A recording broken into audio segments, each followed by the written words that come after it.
Preston, Al, and Cameron for being here tonight. Really, I mean, for all of us eccentrics, we are thoroughly pleased to hear about the Rainbow Project, the Philadelphia Experiment, the Phoenix Project, all that good stuff. And so I guess you can all take it the way you want, you know, as one after another, while he puts on his sunglasses. And this is really, I think, a memorable event. And so you guys can take on the project, and thanks for being here.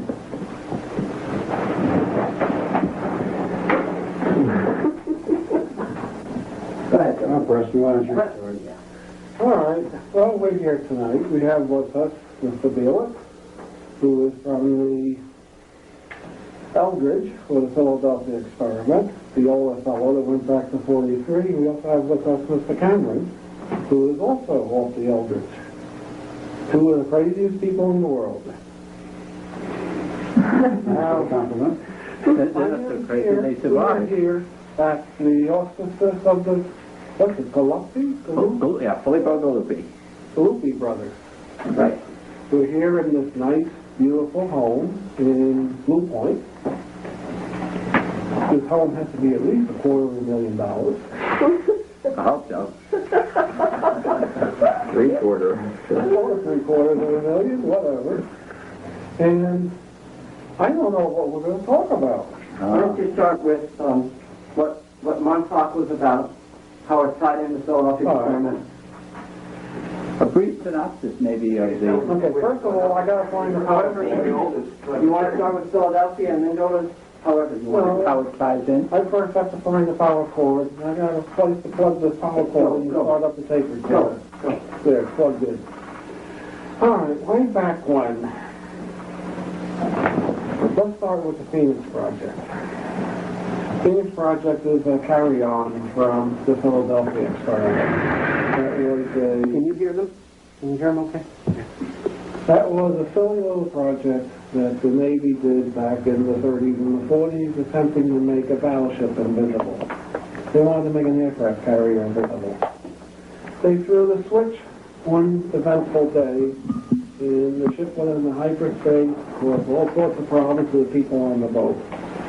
Navy said the thing's a huge failure, a huge success, but it's also a huge failure. Then they shelved it. In about 47, it was decided, you know, the government can't leave this thing alone. They got a wild effect that they wanted to study. So in 47, they reopened it and started up with what we came later to know as the Phoenix Project. It was originally the Rainbow Project. It was moved to Brookhaven National Laboratory, and Dr. von Neumann and all his associates, this was long before any of us were involved in it, started to replicate this thing. Out of the Phoenix 1, the early project, came the stealth technology, which I cannot talk about. You know, either of these two guys can talk about the stealth technology, but I cannot talk about it because of my job. And also came out all sorts of energetic little toys, such as radiosondes. What is a radiosonde? Well, if you remember all back when we were kids, we saw these little white plastic boxes that had a white bottle hanging down on it, but they connected to a little red parachute, filled up a balloon with helium, connected the whole thing up in the atmosphere at once. The government told us, hey, this thing is a weather data package. It has a temperature sensor, has a humidity sensor, and it has a pressure sensor in it. And this thing will ultimately transmit temperature data, humidity data, temperature data, reference data. And the switching was controlled by the barometric pressure at the height by what they call the baro switch. This thing used a very unusual type of pulse modulation. In most cases, they used a CW, continuous wave oscillator, and pulsed the thing off. The pulse was pulsing it off. This turned out to be a very efficient conversion of electrical energy to etheric energy. Now, I very recently started collecting radiosondes. I don't know why, but I did. I walked in with a radiosonde, and one of the associates at Space-Time Laboratories says, things are a weather control device. So, of course, that piqued my interest.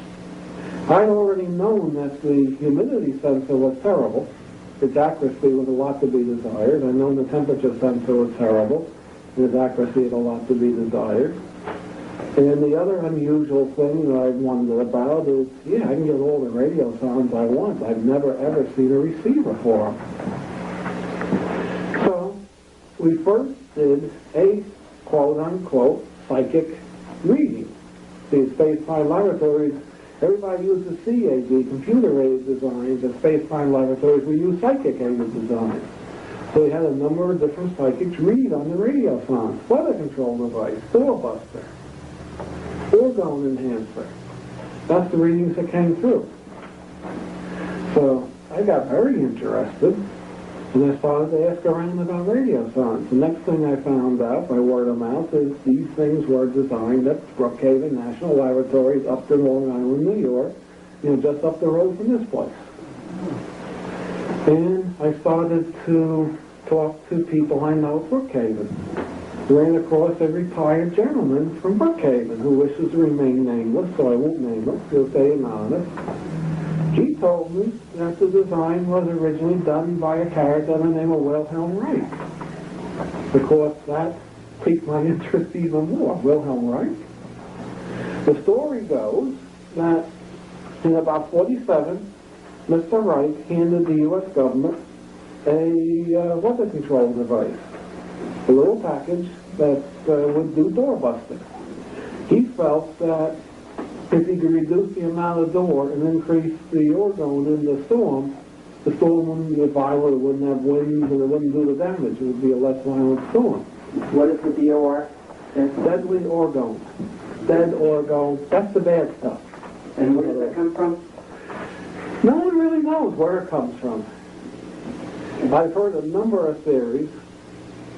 Well, essentially, orgone can be considered like life energy, energy from life forces, energy from living beings. Dead orgone is the same type of energy but dead. It doesn't have any life in it. It has a tendency to decrease life functions. It reduces life functions. So the government took this little widget that Mr. Reich handed them. He told them, put it on a balloon, send it up. But they put a parachute on it because they didn't want the thing coming down with a big, loud, crashing bang through somebody's skylight, and the government gets sued for all sorts of money.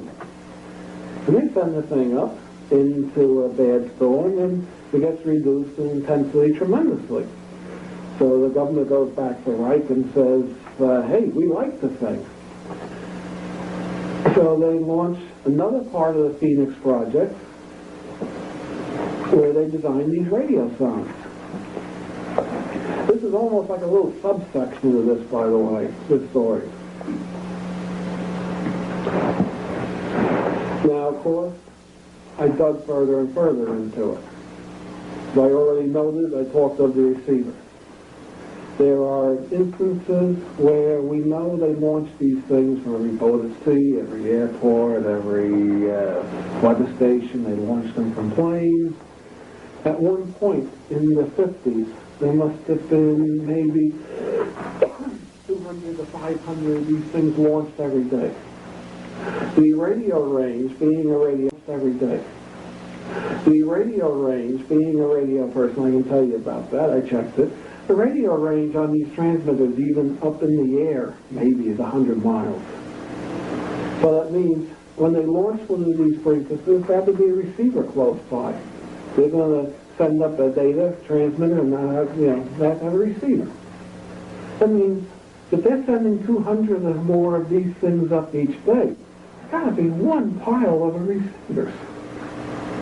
These receivers should be very common. Now, I happen to be a receiver collector. I have over 100 receivers in my personal collection of receivers. I have never seen a radio sound receiver. I've heard them, but I've never seen one. I got almost every other receiver.